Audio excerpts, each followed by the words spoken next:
வணக்கம் மக்களே, அடுத்த ஒரு புது வீடியோவில் உங்களை பார்க்குறதுல எனக்கு ரொம்ப சந்தோஷம். இன்றைக்கி நாங்கள் எங்கே கிளம்பி போயிட்டுருக்கோன்னு பார்த்தீங்க அப்படின்னா, அதை வாய்ஸ்லேயே கேளுங்க. அதிக கொண்டை ஊசி வளைவில் உள்ள கொல்லிமலையை நம்ம ஏற போகிறோம்.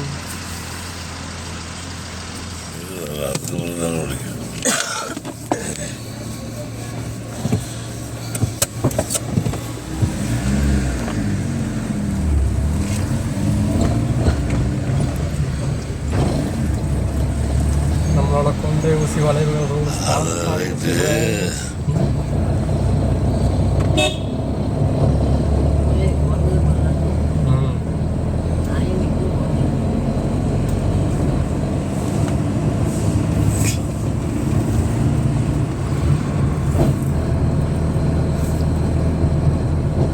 சின்ன சின்ன இடங்கள்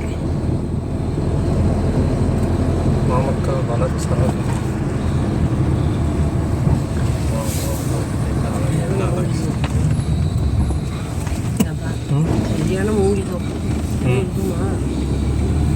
யானை இருக்காதுமா, மூங்கில் தோப்பு இருக்கும். யானை இங்கே வராது. இது ஒரு தனி மலையா போயிடுச்சு.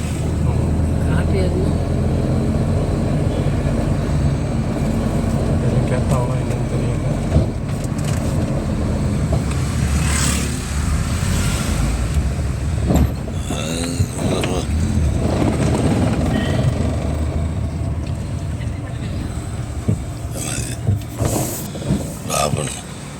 மன்னிச்சிருங்க மக்களே, இந்த வீடியோ பொறுத்த வரைக்கும் அவங்க அப்பைக்கப்போ என்னோட டப்பிங்கும் வரும். ஏன்னா இதெல்லாம் சரியாக வாய்ஸ் கிளியரன்ஸாக கேட்காம போனதுனால தான் இப்படி டப்பிங்கும் ஒரிஜினல் வாய்ஸும் கலந்து கொடுக்குறேன். ஏற ஆரம்பித்து அரை மணி நேரத்தில் நம்ம என் கார் பார்த்திங்கன்னா சும்மா சரன்னு 36 வழியை தாண்டி வந்துட்டான். நானே எதிர்பார்க்கல. வந்து பார்த்தா இங்கே ஒரு குரங்கு நண்பர் இருந்தார். அவரோட கொஞ்சம் நேரம் பேச்சுவார்த்தையை போட்டுட்டு அப்புறம் அப்படியே மறுபடியும் மேலே ஏற ஆரம்பித்தோம். மேலே ஏற ஆரம்பிச்சோன்னா நம்ம ஃபஸ்ட்டு போன இடம் பார்த்திங்கன்னா நம்மருவி. மேலேருந்து பார்த்தா எல்லாம் பிரம்மாண்டமாக இருந்தது. தண்ணி கம்மியாக இருந்த மாதிரி இருந்தது. அதனால் சரி வந்தாச்சு. குளிராக இருந்தாலும் சரி வெயிலாக இருந்தாலும் சரி ஒரு குளியலை போட்டுருவோம் அப்படின்ட்டு அப்படியே அந்த குளிரோட கேமராவை வாட்டர் ஃபேஸில் போட்டு எடுத்துகிட்டு போனோம். கையை வச்சு தலையை மறக்காம வச்சு மண்டையில் முடியல வரைக்கும் பார்த்தீங்கன்னா அடி ஒவ்வொரு மாதிரி விட ஆரம்பிச்சிருச்சு. அடியே என்னால் முடியல. சும்மா பொண்ணு தலைமையிலே விட ஆரம்பிச்சிருச்சு. இருந்தாலும் அப்படியே சமாளிச்சுட்டு கொஞ்சம் நேரம் நின்று குளியலை போடுவோம் அப்படின்னு போட்டு நல்ல ஒரு குழி நல்ல ஒரு மசாஜாக இருந்தப்போ, ஆனால் அது பெயின்ஃபுல்லான வழியாக பின்னாடி மாறிடுச்சு. அப்புறம் தான் எங்கள் அப்பா சொன்னார், இந்த மாதிரி குளிக்கும்போது ரொம்ப உயரத்துலேருந்து விழுவும், அதனால தலையில் கையை வச்சுக்கணும், அப்போ தான் நம்ம தலை பாதுகாப்பாக இருக்கும் அப்படின்னு. அதனால் சரி அவர் பேச்சை கேட்டுட்டு அப்படியே அவர் கூடயே ஒரு குளியலை போட்டுட்டு நல்லா 2 பேர் குளித்தோம். ஏன்னா அடுத்தடுத்த அருவியில் குளிக்க முடியுமான்னு தெரியலை. அதனால் இந்த அருவியில் ஒரு நல்ல குளியலை போட்டுட்டு அப்புறம் அப்படியே நம்ம ரெடி ஆகிட்டு போகிற வழியில் எட்டுக்கையம்மன் கோவில் இருக்குது அப்படின்னாங்க. கோவிலுக்குள்ளே வீடியோ எடுக்க பர்மிஷன் இல்லை. இருந்தாலும் கோவிலுக்கு போகிற வழியை வீடியோ எடுக்கலாம் அப்படின்ட்டு நான் எடுத்த வீடியோ தான் இது. உங்களுக்கு பாருங்கள், ரோட்லேருந்து கொஞ்சம் உள்ளே தெரியாத மாதிரி தான் இருக்கும்.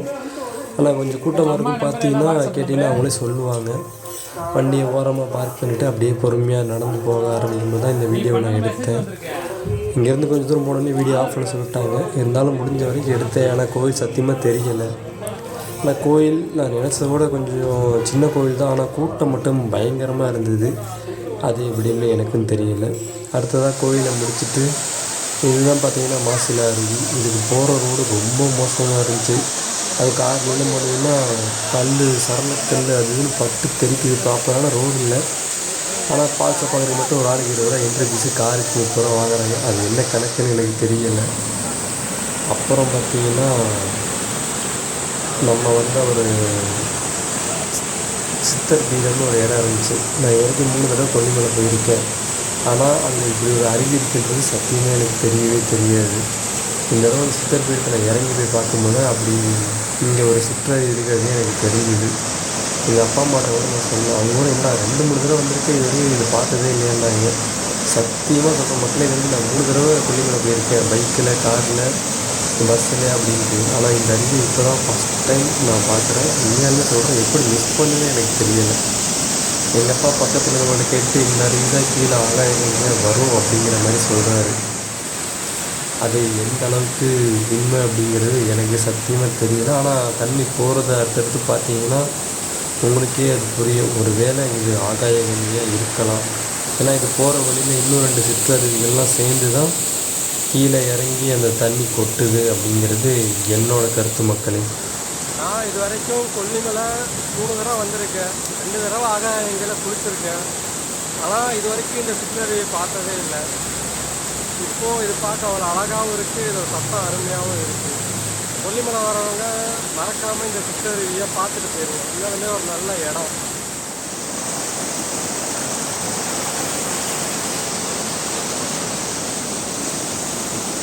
ஒருவேளை இந்த சிற்றருவி தான் கீழே வந்து ஆகாய கங்கையாக குத்துமோ. ஏன்னா 1300 படிக்கட்டு இறங்கி போய் நம்ம பார்க்கணும்.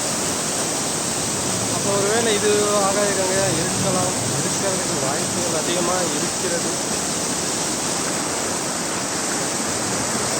ஆனால் மனுஷன் எங்கே போனால் நாங்கள் குப்பையை போடாமல் வர்றதே இல்லை.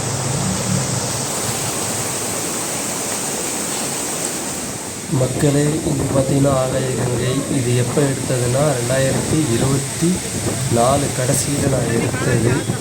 இது நான் பைக்கில் போய் எடுத்த ஒரு வீடியோ. இந்த தடவை போனப்போ அப்பா அம்மாவோட போனதுனால கொஞ்சம் லேட் ஆகிடுச்சு. அதனால் 3 மணி நேரம் ஆகாய கங்கையை க்ளோஸ் பண்ணிட்டாங்க. அதுக்கப்புறம் இறங்குறதுக்கு எனக்கு பர்மிஷன் தரல.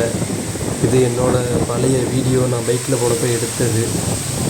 இதில் உங்களுக்கு ஏதாவது ஒரு வித்தியாசம் தெரிஞ்சதுன்னா நல்லா வந்து பார்த்திங்கன்னா ஒரு வித்தியாசம் தெரிஞ்சவங்க கமெண்ட் பண்ணுங்கள். இதுதான் நம்மளோட ஒரு நாள் பயணம். திருப்பூர்லேருந்து கொல்லிமலை வரைக்கும் ஒரு 350 கிலோமீட்டர் காரில் அப்பா அம்மாவோட போயிட்டு வந்தது. வீடியோ பார்த்து அனைத்து நல்ல உள்ளவங்களுக்கும் நன்றி மக்களே.